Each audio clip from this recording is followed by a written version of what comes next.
Hello friends, Radhe Radhe आप सभी लोगों को मेरी तरफ से। और वीडियो शुरू करने से पहले आप लोगों से रिक्वेस्ट है कि आप लोग वीडियो को लाइक और चैनल सब्सक्राइब कर लें। तो चलो आगे सुनाते हैं आप लोगों को पूजा की विधि। उसके बाद आप लोगों को कथा सुनाते हैं, तो आप लोग ध्यान से सुनिए इस विधि को, पूजा कैसे करते हैं और कथा बहुत ज़रूरी होती है, तो आप लोग ध्यान से सुनिए। चलो, तो जया एकादशी में भगवान विष्णु जी की पूजा की जाती है। ऐसे में व्रत रखने वाले याचक को ब्रह्म मुहूर्त में उठकर नहाने के पानी में गंगा जल मिलाकर स्नान करना चाहिए। फिर साफ वस्त्र पहनकर भगवान विष्णु की पूजा करें। यदि याचक पीले रंग के वस्त्र पहनकर भगवान विष्णु की पूजा करता है तो देव प्रसन्न होते हैं, क्योंकि भगवान विष्णु की प्रिय रंग पीला है।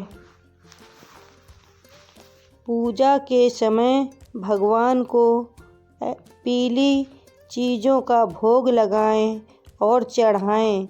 ऐसे में पीला अंगोछा सामर्थ्य अनुसार दान करें। पीले वस्त्र, पीला पुष्प चढ़ाएं। विष्णु सहस्त्र नाम का पाठ करें और जो फल और मिष्ठान भगवान को भोग लगाएं उसे प्रसाद के रूप में बांटें। द्वादशी के दिन ब्राह्मणों को भोजन करवाकर उन्हें जनेऊ सुपारी विदा देकर फिर भोजन करें। एकादशी के दिन याचक कुछ भी खाने से पहले किसी को या मंदिर में जाकर दान अवश्य करे। ऐसा करने से देव प्रसन्न होते हैं, क्योंकि इस दिन दान की मान्यता बहुत अधिक होती है।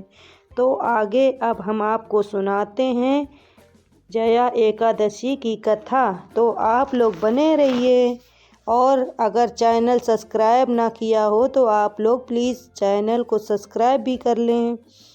तो चलो सुनाते हैं।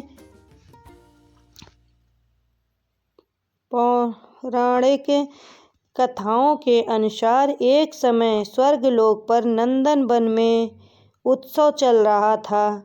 इस उत्सव में सभी देवता, सिद्ध संत और दिव्य पुरुष उपस्थित थे। उत्सव में गंधर्व गायन कर रहे थे और गंधर्व कन्याएं नृत्य प्रस्तुत कर रही थीं। सभा में माल्यवान नामक एक गंधर्व और पुष्पवती नामक गंधर्व कन्या का नृत्य चल रहा था। इसी बीच पुष्पवती की नज़र माल्यवान पर पड़ी और वह मोहित हो गई।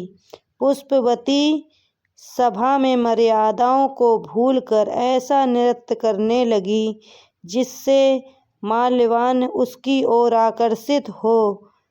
माल्यवान गंधर्व कन्या के नृत्य को देख कर सुध बुध खो बैठा और गायन की मर्यादाओं से भटक गया, जिससे सुर ताल उसका साथ छोड़ गए। स्वर्ग के राजा इंद्र देव पुष्पवती और माल्यवान के कृत्य को देखकर क्रोधित हुए। उन्होंने दोनों को स्वर्गलोक से निकाल दिया। मृत्यलोक पर जीवन व्यतीत करने का श्राप दिया। मृत्यलोक में नीच पिशाच योनि दोनों को जन्म मिला।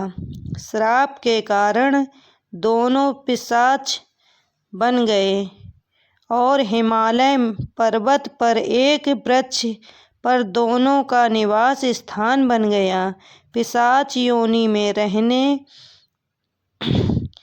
दोनों ने बहुत कष्ट झेला।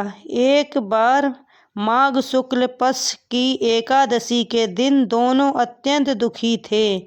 उस दिन उन्होंने भोजन न करके केवल फलाहार पर रहे। रात्र के समय दोनों को ठंड लगने के कारण निद्रा नहीं आई और ठंड के कारण उनकी मृत्यु हो गई। अनजाने में जया एकादशी के दिन दोनों ने फलाहार करके रात को जागकर एकादशी का व्रत संपूर्ण कर लिया था, जिस कारण दोनों को पिशाच योनि से मुक्ति मिल गई। अब माल्यवान और पुष्पवती पहले से भी सुंदर और गुणवती हो गए और स्वर्गलोक में उन्हें स्थान मिल गया। देवराज इंद्र ने जब दोनों को देखा तो चकित रह गए और पिशाच योनि से मुक्ति कैसे मिली, यह प्रश्न पूछा। माल्यवान ने देवराज इंद्र को जया एकादशी व्रत की सारी बात बताई और फिर भगवान ने उन्हें पिशाच योनि से मुक्ति कर दिया। इंद्र इससे अति प्रसन्न हुए और कहा कि आप जगदीश्वर के भक्त हैं, इसलिए आप अब से मेरे लिए आदरणीय हैं। आप स्वर्ग में आनंद पूर्वक विहार करें। श्री कृष्ण ने जया एकादशी के महत्व में बताया है कि इस दिन जगपति जगदीश्वर भगवान विष्णु ही सर्वथा पूजनीय हैं। जो श्रद्धालु भक्त इस एकादशी का व्रत रखते हैं, उन्हें दशमी तिथि को एक समय आहार करना चाहिए। इस बात का ध्यान रखें कि आहार सात्विक हो। एकादशी के दिन श्री विष्णु का ध्यान करके संकल्प करें और फिर धूप दीप चंदन फल तिल एवं पंचामृत से हरि विष्णु की पूजा करें। तो जैसे भगवान विष्णु ने उनका उद्धार किया, वैसे सभी का उद्धार करें। और बोलिए आप लोग विष्णु भगवान की जय। तो आप लोगों को कथा अगर अच्छी लगी हो तो आप लोग लाइक ज़रूर करें, सब्सक्राइब करें। आगे अच्छे अच्छे वीडियो देखने के लिए आप लोग बने रहिए, आगे हमारे वीडियो देखें, सपोर्ट करें। तो राधे राधे।